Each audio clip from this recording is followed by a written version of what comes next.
¿Por qué los millennials son socialistas? Porque estoy convencida que no tienen idea de lo que es comunismo ni tampoco socialismo. Cuando un millennial nos dice que quiere socialismo, nunca nos dice realmente qué es lo que quiere, cómo ambiciona que ese gobierno va a funcionar. No tiene idea de cómo van a funcionar las medidas políticas y económicas. Por eso se me ocurrió hacer socialismo para millennials. Bienvenidos. Vamos a arrancar desde la era industrial, cuando en el siglo XIX empiezan un montón de pensadores a pensar cosas que se denominaron como la filosofía socialista. Entre ellos estaba Giuseppe Mazzini. No digas tú, di nosotros. Esta visión de que renunciar al yo era lo mejor que le podía pasar a la sociedad.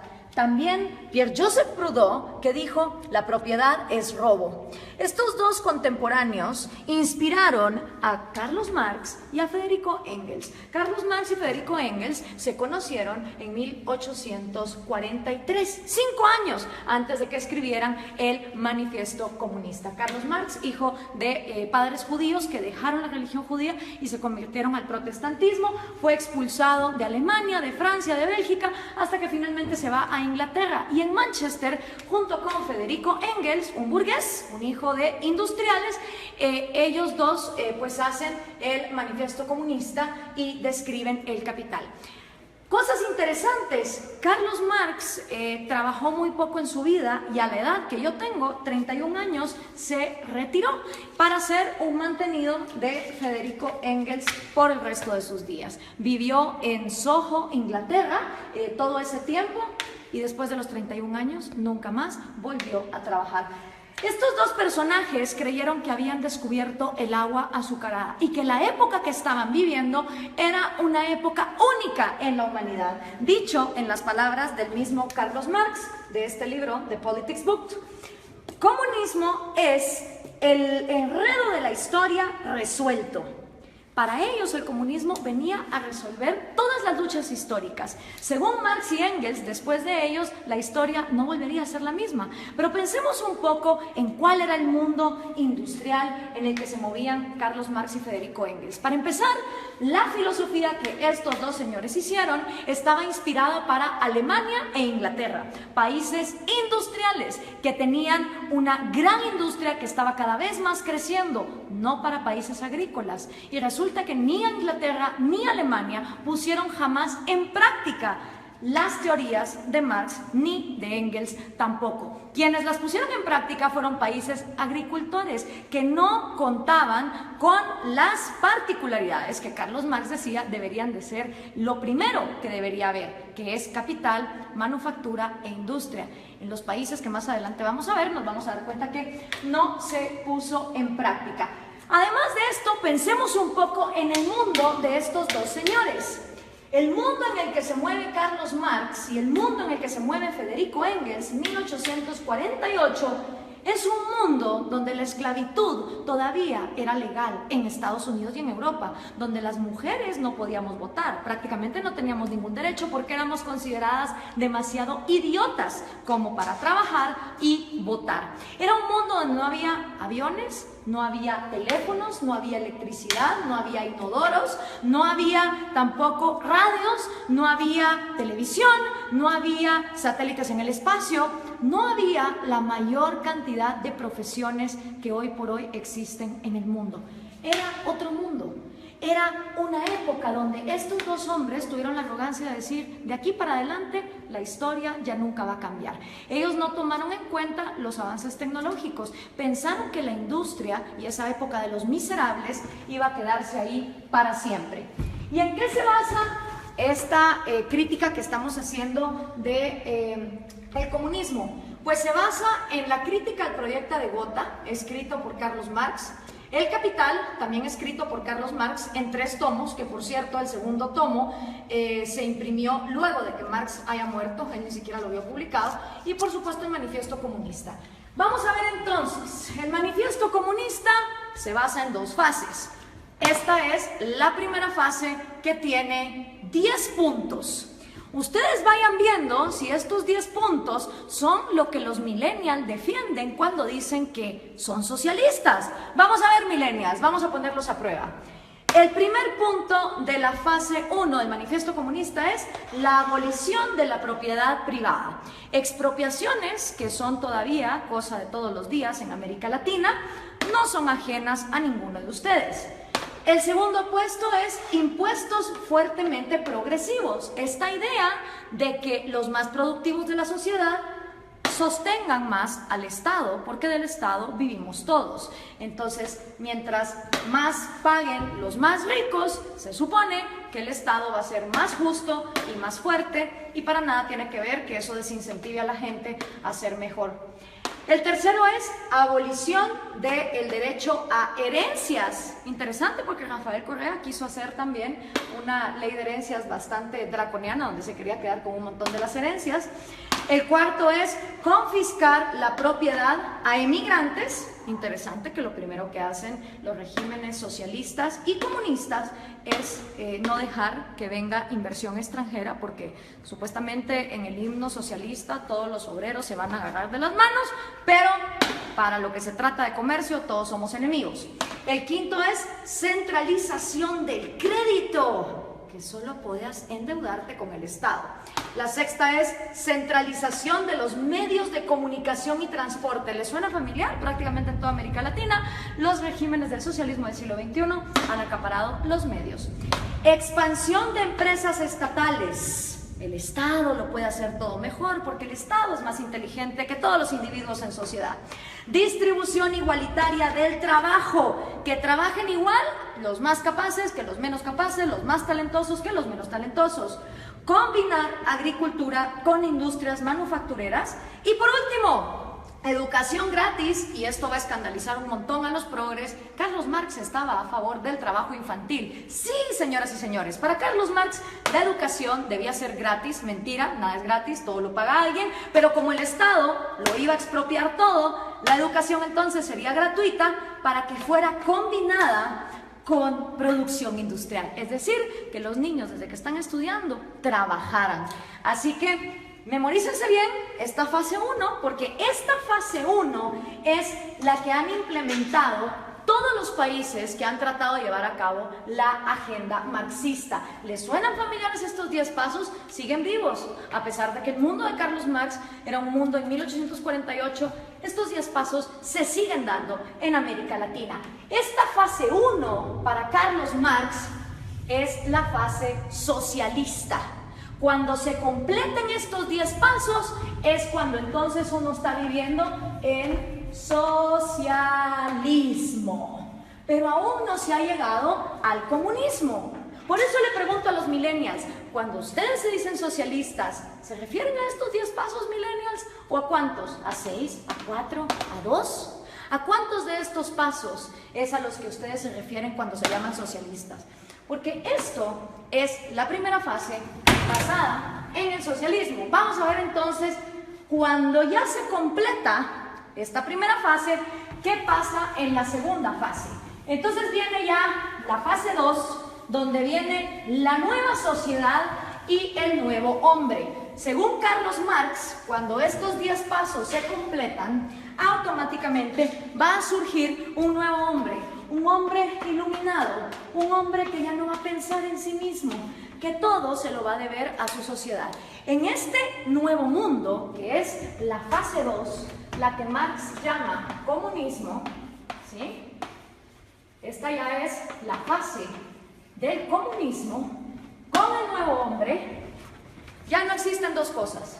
No existe el Estado, es decir, se abolió el gobierno, ni tampoco existe el dinero, ni tampoco existe la propiedad privada. Estas tres cosas son las que dejan de existir en la fase 2, que es la fase del comunismo, con un nuevo hombre, un hombre iluminado, un hombre que ya no piensa en sí mismo. Marx nunca dijo cómo en el cerebrito de este hombre iban a dejar de existir sueños propios, necesidades propias, anhelos, talentos. Él nunca lo explicó. Para él, de manera mágica, después de que la fase 1 fuera completada, se pasaba automáticamente a la fase 2, donde este hombre nuevo iba a trabajar a la par de hombres más mediocres y menos talentosos, pero siempre recibiendo lo mismo. ¿Y cómo iba a funcionar la distribución de productos. Bueno, pues iba a haber un gran almacén y en este almacén la comunidad, ya sin Estado, ya sin gobierno, ya sin dinero, te iba a proveer a ti de todos los productos y servicios que tú ibas a necesitar. Entonces todas las personas, no importa sus talentos, iban a llegar a intercambiar. Si por ejemplo producían yesos, pues un yeso por 1 kilo de arroz. Y decía Marx que suponiendo que este hombre, en lugar de producir un yeso, hubiera producido 3 y este solo hubiera producido 2, en esta segunda fase, este hombre que produjo 3 yesos, no le iba a importar recibir también 1 libra de arroz para compararse con este. Según Marx, iba a llegar un momento donde el más talentoso y el que más trabajaba no le iba a importar recibir igual que el que trabajaba menos y el que era más mediocre. Ahora veamos, ¿se cumplió esta fase 2? ¿O qué es lo que ha pasado en la historia de la humanidad con la gente que ha llevado a cabo la agenda marxista? Bueno, pues los primeros que trataron de llevar a cabo la agenda marxista fueron Trotsky, Stalin y Lenin. 70 años después del manifiesto comunista, ellos son los primeros en poner en práctica la teoría marxista, cuando en 1918 deciden cortarle la cabeza a los sanguinarios explotadores, y de verdad que lo eran, de la dinastía Romanov, que era la monarquía que imperaba en Rusia. 2 errores. Primero, Marx escribe una teoría para Inglaterra y Alemania, que su problema no era, digamos, el de una monarquía que incentivara la agricultura, sino que eran países industriales. Rusia era feudal, bastante feudal. Estas 3 personas entonces ponen los primeros 10 pasos de Carlos Marx en marcha y llegaron a la fase 2, llegaron a este gran almacén. Realmente no. Ni se abolió la propiedad privada, ni se abolió el dinero, y el Estado, en lugar de aniquilarse, se fue volviendo más y más grande hasta volverse totalitario. ¿Y entonces qué pasó? En toda Unión Soviética se desplegaron los gulags. Cada uno de esos puntitos rojos que ustedes ven ahí son los gulags, los campos forzados de trabajo. Claro, desgraciadamente en esa época no había Twitter, no había Facebook, no había Instagram, entonces era muy difícil tener récords de las atrocidades y las violaciones a los derechos humanos que se daban en estos campos de concentración en condiciones de temperatura bastante salvajes y teniendo a la gente hasta lo último en el punto de inanición. Y para darles un ejemplo concreto, aquí hay una foto del Gulag de Ucrania, que era una parte fundamental para el sustento económico del Imperio Soviético, ya que producía 80% del carbón, 85% del hierro y el 70% de los metales. ¿No les suena familiar Venezuela? A ustedes que con el petróleo los tienen similar así.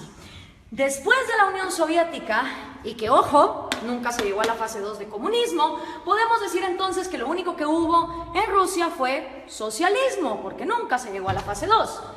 El siguiente sanguinario que quiso poner a prueba el comunismo fue Mao Zedong en China. En 1948 entra el Ejército Rojo y Mao hace su propio experimento con 2 atrocidades que aniquilaron a más de 60 millones de personas, que fueron el gran salto adelante y la revolución cultural, que básicamente era una manera de implementar los 10 pasos del manifiesto comunista y que llevaron al peor genocidio que la humanidad jamás ha visto. Y por supuesto, esta idea se trae a casa, y los primeros en traer la casa en su propia versión de Trotsky, Stalin y Lenin son el Che Guevara, Fidel Castro y Camilo Cienfuegos. Cosa interesante, Camilo Cienfuegos y Trotsky, siendo los intelectuales más moderados de este movimiento, fueron asesinados, este por Stalin y Camilo por Fidel Castro. Hasta en eso se parecen estos modelos, donde tenemos sanguinarios que traicionan a sus propios amigos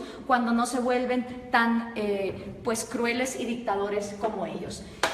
Ahora veamos la línea. Entra Fidel Castro a Cuba y obviamente Fidel Castro sigue influyendo en la región.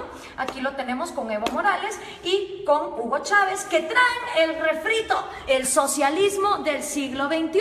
La misma idea, los mismos 10 pasos, la misma utopía, llegar al gran almacén donde hasta el talentoso iba a renunciar por el mediocre. Y esto se sigue pasando. Aquí está Hugo Chávez con Kirchner, Néstor Kirchner y con Lula da Silva. Y por supuesto sus nuevos reciclados, Dilma Rousseff, que acaba de ser destituida, Mujica, Cristina Kirchner con Hugo Chávez. Si podemos ver, la línea es directa, las ideas son las mismas, es la misma receta y el resultado es el mismo. Entonces, ¿por qué los millennials insisten en ser socialistas? No me cabe la menor duda que es porque no conocen su historia, no tienen idea de lo que significa el socialismo, ni tampoco tienen idea de que el comunismo llega hasta una fase 2 que nunca antes se ha dado. Veamos algunos resultados por acá. Tenemos la cantidad de muertos que el comunismo ha producido. En la Unión Soviética 20 millones, en China 65 millones, en Vietnam 1 millón. En Corea del Norte se calcula, porque obviamente no se sabe, 2 millones, en Camboya otros 2, en Europa del Este 1 millón, en Latinoamérica 150.000, en África 1.7, en Afganistán 1.5, para llegar a 94.3 millones, según los datos estadísticos de los mismos gobiernos. ¿Y quiénes han intentado el proyecto comunista? Nada más y nada menos que la mitad del territorio del mundo. Entre los países que han intentado el proyecto comunista están la Unión Soviética, Ucrania, Bielorrusia, Azerbaiyán, Georgia, Turkmenistán, Uzbekistán, Armenia, Kazajistán, Kirguistán, Letonia, Lituania, Moldovia, Estonia, China, Vietnam, Laos, Alemania Oriental, obviamente.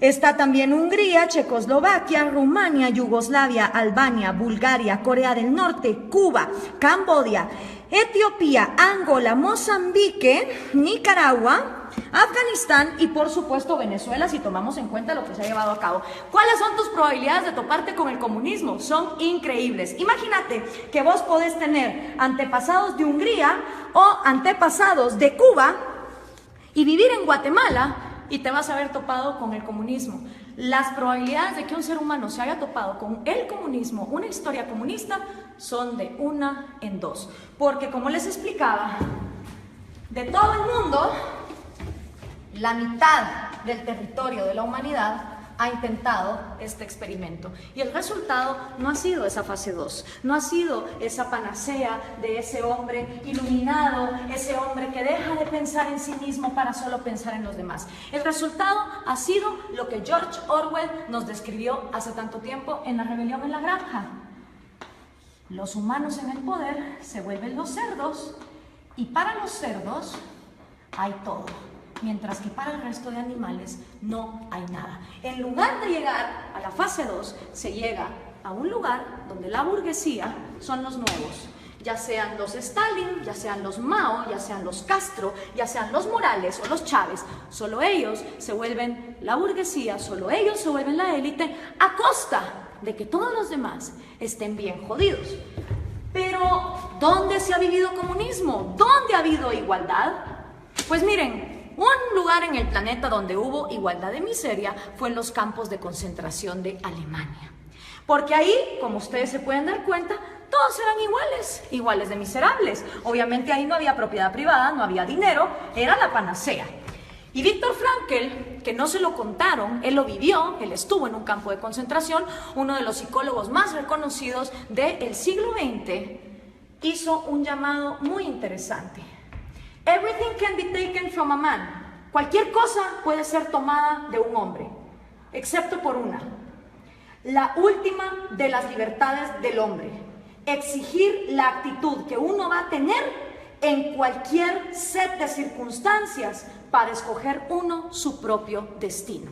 Quiero hacer énfasis en esta frase porque lo que está aquí diciendo Viktor Frankl es que la mayor libertad del hombre reside que aunque esté en estas condiciones, uno va a decidir con qué actitud va a enfrentarse a la vida. Pero ¿qué podía saber Carlos Marx de estas cosas? Regresemos a 1848, ni siquiera Freud, con su psicoanálisis, que ya está bastante desprestigiado, había empezado sus estudios. Tampoco Darwin. Se creía que la histeria de las mujeres se podía quitar con electroshock. La psicología estaba en pañales. ¿Qué sabía Carlos Marx del cerebro humano? ¿Qué podía saber Carlos Marx acerca de un hombre nuevo que tuviera en su cerebro la capacidad de dejar de pensar en sí mismo?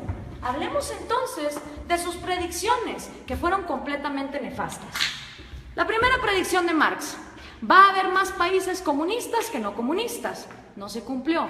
Hoy hay más países excomunistas que actualmente comunistas. La segunda predicción de Marx: la máquina va a acabar con el proletario y el proletario va a vivir en la miseria. Tampoco se cumplió. Hoy por hoy, en el siglo XXI, existen muchas más profesiones y muchos más puestos de trabajo, tomando en cuenta que las mujeres ya podemos votar y ya podemos trabajar, que las que existían en su época, con lo cual su segunda predicción tampoco se cumplió. Hoy por hoy, de cada 7 personas vivas, 6 ya no viven con $1 al día, como era en la época de Marx, donde había mayor pobreza igualitaria. Y otra también de las predicciones de Marx es que el comunismo, en donde fuera implementado, iba a pasar a la fase 2. Y esa tampoco se cumplió. Ninguno de los experimentos comunistas han llegado jamás a la fase 2. Nunca abolen ni la propiedad privada para los gobernantes, obviamente para todos los demás sí. Nunca se abole tampoco el dinero, ni mucho menos la propiedad privada. Pero aparte de Viktor Frankl, que escribió ese excelente libro de El hombre en busca del sentido, hoy por hoy tenemos excelentes referentes de la psicología evolutiva y la neurociencia que nos pueden explicar cómo de hecho nuestro cerebro no está diseñado para el comunismo. Uno de ellos es David Boss. Él es PhD, profesor de Harvard, de la Universidad de Michigan, de la Universidad de Texas, y ha escrito 7 libros de psicología evolutiva, incluyendo este. No son personas que te lo digan por fe, como te lo dijo Marx, y que solo lo dejó escrito, cómo iba a ser ese cambio en la psicología humana. Son personas que han estudiado la evolución, la genética de la vida, y que entienden cómo funciona el cerebro humano. Y una de las frases de David Boss es: no existe un agente autónomo con intereses llamado sociedad. Esto es una imposibilidad lógica. Sociedad como tal no piensa, no come, no llora, no tiene intereses. La sociedad no es más que el cúmulo de cada individuo. Y somos los individuos y nuestros derechos fundamentales los que realmente existimos en la realidad. Una sociedad de individuos pensantes, libres, funcionales, es una sociedad que avanza. Una sociedad donde todos los individuos se igualan hasta la miseria sin libertad, es una sociedad que no avanza hacia ningún lado. La sociedad como ente no se mueve. Los que se mueven son individuos. Y si algo le interesa a una sociedad que funciona como una célula, es que cada una de sus partes tenga vida, tenga propiedad privada y tenga libertad como sus 3 derechos fundamentales. Pero si eso no fuera poco, Steven Pinker, que también es un PhD, él se ha ganado el premio de la Academia Nacional de Ciencias a la mejor investigación en Inglaterra en 1993. También se ha ganado el premio de la Sociedad Cognitiva de la Neurociencia en el 2010 y ha sido 2 veces finalista del premio Pulitzer. Escribió el libro ¿Cómo funciona nuestra mente? Y una de las frases de Steven Pinker es: el mejor argumento contra el totalitarismo es reconocer una naturaleza humana universal, que todos los seres humanos tenemos un deseo innato por la vida, la libertad y la búsqueda de la felicidad. ¿Qué quiere decir esta frase? Que todas las personas, nazcamos donde nazcamos, en el país en el que nazcamos, en la cultura en que nazcamos, traemos 3 deseos innatos: el amor por nuestra vida, el amor por nuestra libertad y el amor por la propia búsqueda de la felicidad. ¿Qué significa eso? Que ustedes, si quieren buscar su felicidad, emprenden su propia vida como les diera la gana. Ahora, todos estos conocimientos de neurociencia que tienen David Boss o Steven Pinker, obviamente Carlos Marx no lo sabía, porque la psicología y la neurociencia no se habían desarrollado, no habíamos avanzado en la ciencia como para descubrir el ADN. El otro gran error de Marx, él pensó que en su época ya se había descubierto todo, y no era así. Entonces, al tener estos conocimientos, es inaudito, es inexplicable que los millennials sigan siendo socialistas. La única manera en que me lo explico es que los millennials no tienen ni idea de lo que es socialismo, ni mucho menos comunismo.